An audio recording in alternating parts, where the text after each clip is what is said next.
दुष्यंत चौटाला हमारे साथ कनेक्ट हो गए हैं, हरियाणा के उप मुख्यमंत्री हैं और उनकी जो पार्टी है जेजेपी, उसके चुनाव घोषणा पत्र में यह वादा भी किया गया था, जो यह माना जा रहा है कि उसी वादे को पूरा करते हुए 75% आरक्षण स्थानीय लोगों को नौकरी में देने का प्रस्ताव और कानून सरकार ने रखा। दुष्यंत चौटाला, आपका स्वागत है।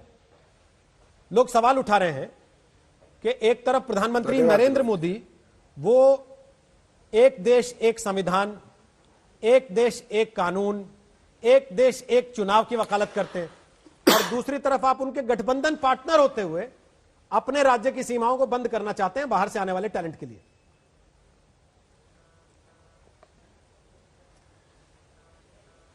रोहित जी, पहले तो मैं आपका धन्यवाद करूंगा कि इस टॉपिक पर जहां बड़ी मिसकम्युनिकेशन, मिस इंटरप्रिटेशन हो रही है, उस पर आज आपने डिबेट रखी। और जहां आप बात कर रहे थे कि प्रधानमंत्री कहते हैं, मुझे लगता है जो लोग ये बात कर रहे हैं उनने देखा होगा कि आज से 37 साल पहले महाराष्ट्र में लैंग्वेज के ऊपर एक ऐसा ही एक्ट लाया गया। आंध्र प्रदेश हो, उसके बाद गुजरात ने भी अपने प्रदेश में 80% लोकल एम्प्लॉयमेंट के ऊपर कानून लाया। आज के दिन जो सेमी स्किल्ड, अनस्किल्ड जॉब्स हैं, जिसकी मंथली आय 50,000 से नीचे है, आज उसके अंदर अगर लोकल एम्प्लॉयमेंट करी जाती है तो आपका कॉस्ट ऑफ लिविंग बचता है, कॉस्ट ऑफ ट्रांसपोर्टेशन बचता है, ईज ऑफ डूइंग बिजनेस के अंदर कहीं ना कहीं कंपनियों को बेटर क्वालिटी एम्प्लॉयमेंट लोकली मिलती है।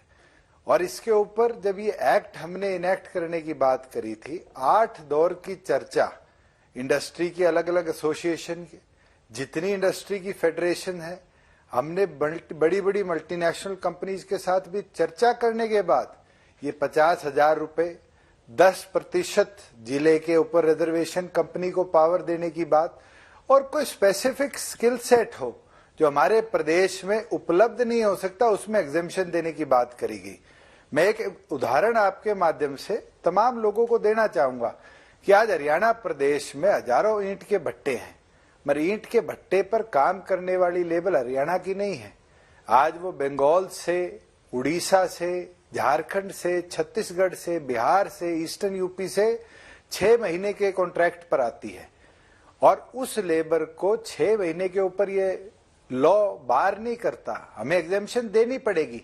मगर मुझे उन लोगों से पूछना है कि अगर लोकल ड्राइवर होगा, लोकल सिक्योरिटी गार्ड होगा, लोकल पीएन होगा, लोकल आईटीआई करा हुआ वेल्डर होगा, प्लम्बर होगा, इलेक्ट्रिशियन होगा, तो क्या प्रदेश के अंदर इंडस्ट्री के लिए फायदेमंद नहीं होगा कि उसको कॉस्ट ऑफ लिविंग का खर्चा नहीं देना पड़ेगा, कॉस्ट ऑफ ट्रांसपोर्टेशन का खर्चा नहीं देना पड़ेगा, ट्रैवल अलाउंस नहीं देना पड़ेगा।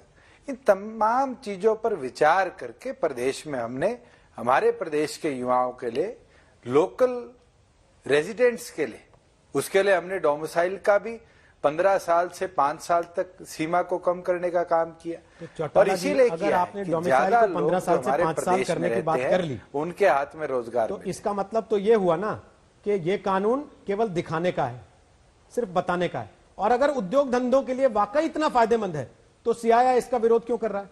वो तो सबसे बड़ी उद्योग बॉडी है, वो कह रही है इस पर पुनर्विचार कीजिए। ये ठीक नहीं कर रहे आप इस समय पर। मैं तो सीआईआई के साथियों से बोलना चाहूंगा कि गुजरात जैसी इंडस्ट्रियलिस्ट स्टेट ने हमारे से पहले कानून लागू किया। क्या हरियाणा जब ऐसी चीज लागू करता है तभी उनके दिक्कत आती है? हमने तो उन्हीं के ही मेंबर से गुड़गांव के अंदर बैठक करके, चर्चा करके ये अमेंडमेंट्स करने का काम किया था। मारुति के जो आज चेयरमैन है भार्गव जी, वो स्वयं उस मीटिंग में जुड़े हुए थे। एस्कॉर्ट्स के चेयरमैन नंदा जी, वो उस मीटिंग में जुड़े हुए थे। हमने तो बड़ी बड़ी एमएनसी जितनी हरियाणा में बेस्ड है, 1 दौर की नहीं 3 दौर की, उनसे भी चर्चा करी है और उसके बाद ही जाके प्रदेश में इस कानून को लॉ की फॉर्म में हम लाने का काम करें। चौटाला जी, आपने आंध्र प्रदेश का भी उदाहरण दिया। मामला कोर्ट में गया तो आंध्र प्रदेश में मामला ठंडे बस्ते में चला गया और जानकार ये कहते हैं कि इस मामले को हरियाणा के भी अगर अदालत में चैलेंज किया जाएगा तो संविधान के धारा 19 और धारा 16 उनके तहत जो किसी भी व्यक्ति को देश के किसी भी राज्य में जाकर काम करने, रहने की छूट देता है और समानता का अधिकार देता है, ये उसके सामने स्टैंड नहीं करेगा। रोहित जी, मैं आपको कॉन्स्टिट्यूशनली करेक्ट करना चाहूंगा। आप कहते हो संविधान की धारा 16 के तहत रिस्ट्रिक्ट करता है। अगर आप खोलेंगे संविधान की कॉपी अपने मोबाइल पे तो स्पष्ट शब्दों में लिखा है, जॉब फॉर द स्टेट, सरकारी नौकरी के लिए आप किसी तरह के डोमिसाइल पर, प्लेस ऑफ बर्थ पर इस तरह की रिस्ट्रिक्शन नहीं कर सकते। प्राइवेट जॉब्स अगर प्रदेश में बनते हैं तो बिल्कुल रिस्ट्रिक्शन लगाई जा सकती है। और महाराष्ट्र इस देश का पहला प्रदेश था जिसने मराठी स्पीकिंग के ऊपर रिस्ट्रिक्शन लगाई थी। और आज तो आप चाहते हैं जैसे महाराष्ट्र में उत्तर भारतीय पिटे, हरियाणा में भी ऐसा हो कि बिहार यूपी वालों के साथ मारापीटी हो? 37 साल पहले करने का काम किया था। महाराष्ट्र में तो पूरी राजनीति मैं तो बिल्कुल नहीं चाहता। हम स्किल कर अपने बच्चों को, रोहित जी, मैं आपको इतना बोल सकता हूं कि किसी की नौकरी छीनने का काम ये एक्ट नहीं करता। ये एक्ट में स्पष्ट लिखा हुआ है कि जिस दिन प्रदेश के अंदर नई नौकरी निकलेगी उस दिन से प्रदेश में ये लॉ इनएक्ट होता है। बहुत लोग इसकी मिस इंटरप्रिटेशन कर रहे हैं। आप अपने पास अगर कॉपी नहीं है तो मैं स्वयं आपको भिजवाऊंगा, उसको जरूर पढ़ने का काम कीजिए कि इसके अंदर हमने इंडस्ट्री को अगर कोई लोकल एम्प्लॉयमेंट देता है 50% से ज्यादा, 48,000 रुपया पर लोकल कैंडिडेट स्टेट शेयर से इंसेंटिव देने की भी बात करी है। कोई और प्रदेश ऐसा इंसेंटिव देता है लोकल एम्प्लॉयमेंट के लिए?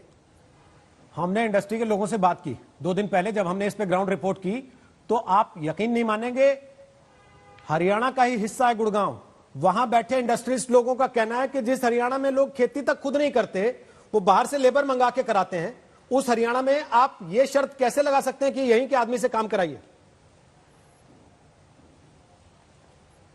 रोहित जी, जो लोग ये बात कह रहे हैं वो कभी अपने एसी कमरों और एसी गाड़ियों से बाहर नहीं निकलते। आज के दिन 75 से 80% हरियाणा का किसान खुद खेती करता है और बचा हुआ 20% ठेकेदारी पे अपनी जमीन देता है और दूसरा सोर्स आय का ढूंढता है। आज जब बात आती है मैकेनिकल फिटर्स की, प्लम्बर्स की, इलेक्ट्रिशियन की, पेंट बॉडी शॉप पे काम करने वाले लोगों की, रिपेयर शॉप में काम करने वाले लोगों की, आज उन तमाम नौकरियों के लिए हमारा युवा सक्षम है। आज के दिन भी हरियाणा सरकार प्रति माह 3,000 रुपया और कोई ग्रेजुएट है तो उसको 9,000 रुपया सक्षम योजना के तहत 94,000 बच्चों को सपोर्ट करने का काम कर रही है। हमारी सरकार तो स्किल यूनिवर्सिटी के माध्यम से निरंतर नए नए टेक्निकल कोर्सेज लेकर आ रही है कि बच्चों को डायरेक्टली कॉलेज से और उसकी स्कूल ग्रेजुएशन के बाद से डायरेक्ट एम्प्लॉयमेंट देने का हम काम कर पाए। लेकिन चौटाला साहब, एक तरफ प्रधानमंत्री कहते हैं कि ईज ऑफ डूइंग बिजनेस में हम बेहतर करना चाहते हैं, दूसरी तरफ आपका कानून प्रशासनिक अधिकारियों को यह मौका देता है कि लाल फीताशाही बढ़े और वो उद्योग धंधों की गर्दन पकड़े रखें हर समय।